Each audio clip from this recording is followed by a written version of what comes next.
ওয়ালিদের হাতে বায়াত গ্রহণ না করা পর্যন্ত একজন মানুষের মুক্তি নাই। তাহলে এখন বলবেন হুজুর আপনি বয়াতের কথা বলতেছেন, কিন্তু বর্তমান হুজুররা তো বয়াতের কথা বলে না, ঘটনা কি? আপনি বয়াতের কথা বললেন কিন্তু বর্তমান হুজুররা বয়াতের কথা বলে না, এটা তাহলে কেমন হলো? আচ্ছা দেখেন, আমার প্রশ্ন, বয়াত যদি কোরআন হাদিসে থাকে আমাদেরকে বয়াত পড়তে হবে, আর বয়াত কোরআন হাদিসে থাকা সত্ত্বেও যদি আজকের হুজুররা এই বয়াতের কথা লুকায় তাহলে বুঝতে হবে তারা মিথ্যাবাদী, তারা চোর, তারা চোর, তারা মিথ্যাবাদী। এই জন্য তারা বয়াতের কথা বলে না। বয়াতের কথা কোরআনে আছে, বয়াতের কথা হাদিসে আছে। বয়াত আমাদের সাহাবীদের যুগে বয়াত ছিল। তাহলে প্রশ্ন হলো আজকে কারা বয়াতের বিরুদ্ধে কথা বলে, আজকে কারা বয়াতের কথাকে লুকাতে চায়? আজকে তাদের চরিত্রকে, অবশ্যই তাদের চরিত্রকে উন্মুক্ত করতে হবে। কি রহস্য এর মধ্যে?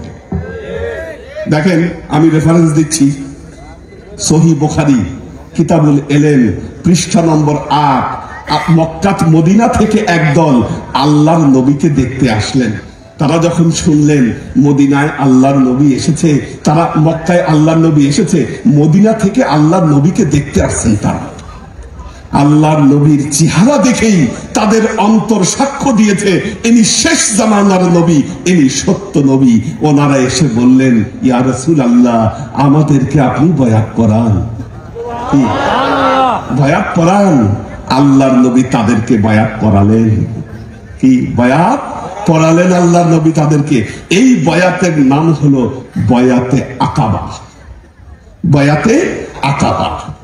ঠিক তার পরের বছর আরো বড় দল আসলো আল্লাহর নবীর সাথে দেখা করতে। তারাও আল্লাহর নবীর হাতে বয়াত গ্রহণ করলো। এটা হলো বয়াতে আকাবা 2। দেখেন, হাদিসের বর্ণনায় এসেছে, আল্লাহর নবীর কাছে যখনই কোনো মানুষ ইসলাম কবুল করতে আসতেন আল্লাহর নবী তাদেরকে বয়াত পড়াই দিতেন। প্রথমে যেই কাজ করতেন বয়াত পড়াতেন। অনেক রকম বর্ণনা এসেছে বয়াতের।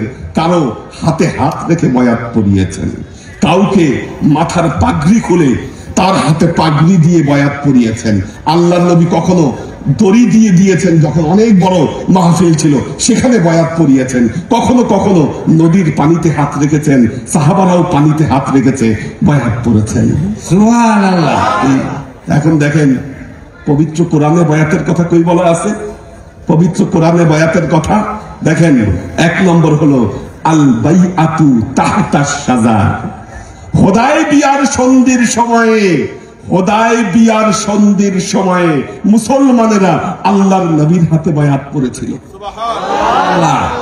যখন মুসলমানরা বয়াত করতেছে আল্লাহ তার নবীকে কি বলতেছেন দেখেন। আল্লাহ তার নবীকে বলতেছেন, ইন্নাল্লাযীনা ইউবাইউনাকা ইন্নামা ইউবাইউনাল্লাহ। হে নবী, আপনার হাতে এই মুহূর্তে যারা বয়াত গ্রহণ করলো তারা যেন আল্লাহর হাতে বয়াত গ্রহণ করলো। সুবহানাল্লাহ। ইয়াদুল্লাহি ফাওকা আইদিহিম। ওই মুহূর্তে হে নবী, আপনার হাত তো তাদের হাতের উপর ছিল না, বরং আল্লাহর হাত তাদের হাতের উপর ছিল। সুবহানাল্লাহ। ইয়াদুল্লাহি ফাওকা আইদিহিম ফামান নাকাসা ফাইন্নামা ইয়ানকুসু আলা নাফসিহি। যারা এই বয়াতের মধ্যে বয়াত পড়ার পরেও যারা ত্রুটি বিচ্যুতি করলো তারা তাদের নিজেদের উপর ত্রুটি বিচ্যুতি করলো। ওমান আওফা বিমা আহাদা আলাইহুল্লাহ ফাসাইউতিহি আজরান আযীমা। আর যারা এই বয়াতের শর্তকে পরিপূর্ণ করলো তারা আল্লাহর তরফ থেকে অপরিসীম মর্যাদা তারা লাভ করবে। সুবহানাল্লাহ। আল্লাহ জানিয়ে দিলেন, আপনার হাতে বয়াত গ্রহণ করা মানে আপনার হাতে বয়াত গ্রহণ করা নয়, বয়াত গ্রহণ করলো স্বয়ং আল্লাহর হাতে। সুবহানাল্লাহ। দেখেন, আবার কেউ কেউ বলে বয়াত ছেলেদেরকে গ্রহণ করতে হবে, মেয়েদের নাকি বয়াত নাই। আল্লাহ মেয়েদের বয়াতের কথা বলেছেন সূরা মুমতাহিনা। সূরা মুমতাহিনা আয়াত নম্বর 11।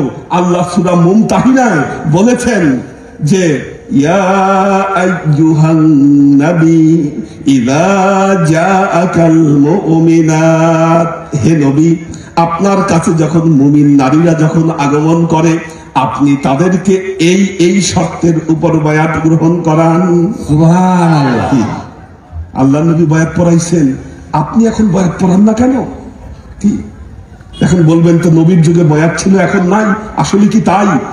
আল্লাহর নবী ইন্তেকাল করেছিলেন সোমবারে, আল্লাহর নবী ইন্তেকাল করেছিলেন সোমবারে, আল্লাহর নবীকে দাফন করা হয়েছে কি বারে জানেন? বৃহস্পতিবারে। বৃহস্পতিবারে না? তো মাঝখানে যে এই যে 2টা দিন চলে গেল, এই 2টা দিন চলে গেল কেন গেল?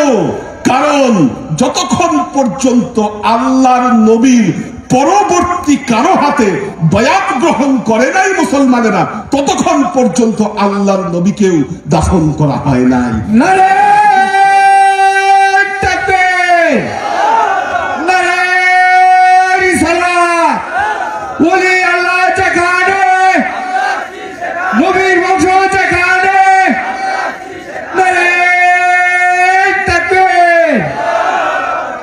দেখেন আল্লাহর আশিক ও সালেক বৃন্দ হযরত আবু বকরের পর হযরত ওমরের হাতে বায়াত গ্রহণ করেছেন, ওসমানের হাতে বায়াত গ্রহণ করেছেন। বায়াতের ধারা চলছিল, বায়াতের ধারা চলছিল। আপনারা জানেন কারবালার ময়দানে আমাদের ইমাম হুসাইন নবীর নাতি কিভাবে কারবালার ময়দানে প্রাণ দিয়েছিল, মুসলমানদের হাতে তার রক্ত ঝরেছে। আচ্ছা আপনাদেরকে একটা কথা বলি, আপনারা যদি নবীর জামানায় থাকতেন, ধরেন আমরা নবীর জামানায় অবস্থান করছি, আমরা যদি শুনতাম কেউ আমার নবীর নাতির গায়ে হাত দিয়েছে, তার রক্ত ঝরিয়েছে, আপনারা এটা মানতে পারতেন ওই সময়? না, আমরা রক্ত দিয়ে দিতাম, আমরা সেখানে দাঁড়াতাম, যে পাষণ্ডরা এই কাজ করেছে তাদের বিরুদ্ধে আমরা দাঁড়াতাম। ইমাম হুসাইনের অপরাধ কি ছিল? ইয়াজিদ বলেছিল যে ইমাম হুসাইন আপনি যদি আমার হাতে বায়াত গ্রহণ করেন আমি আপনাকে সপরিবারে ফিরে যেতে দিব, আমি আপনাকে সপরিবারে ফিরে যেতে দিব। ইমাম হুসাইন বলেছিলেন আল্লাহর নবীর নাতি হয়ে আমি কোন ফাসেকের হাতে বায়াত গ্রহণ করতে পারি না। এই কথা বলেছেন বলে ইমাম হুসাইনকে হত্যা করা হয়েছে, ইমাম হুসাইনের রক্ত ঝরানো হয়েছে। ইমাম হুসাইনের রক্ত কারা ঝরিয়েছে? ইহুদিরা, খ্রিস্টানরা, বিধর্মীরা, মুসলমানরা ঝরিয়েছে। কারণ কি ছিল? কারণ ছিল এই বায়াত, কারণ ছিল এই বায়াত। ইয়াজিদের হাতে তো পাক্কা মুসলমানরা বায়াত গ্রহণ করলো না, তখন তারা বলতে শুরু করলো আরে বায়াত আবার কি জিনিস, এর তো কোনো দরকার নেই। তাদের অনুসারীরা আছে না আজকে? আছে না তাদের অনুসারীরা? আজকে তারাই বলে বায়াত লাগবে না, কারণ কারণ বায়াত চাইলেই পড়ানো যায় না, বায়াত পড়ানোর জন্য সার্টিফিকেট থাকতে হয়। এই যে আপনাদের দরবার সার্টিফিকেট আছে না? উনি বায়াত পড়াবেন, কে এজাজত দিয়েছেন তাকে? তার উপরের যিনি আছেন তিনি। তাকে কে এজাজত দিয়েছেন? তার উপরের যিনি আছেন তিনি। তাকে কে দিয়েছেন? তার উপরে যিনি আছেন তিনি।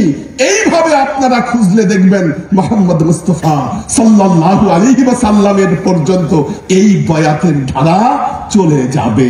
তার মানে আপনারা এইখানে বায়াত গ্রহণ করা মানে, হাত ধরা মানে স্বয়ং মুহাম্মদ মুস্তাফা সাল্লাল্লাহু আলাইহি ওয়াসাল্লামের হাত ধরা। সুবহানাল্লাহ।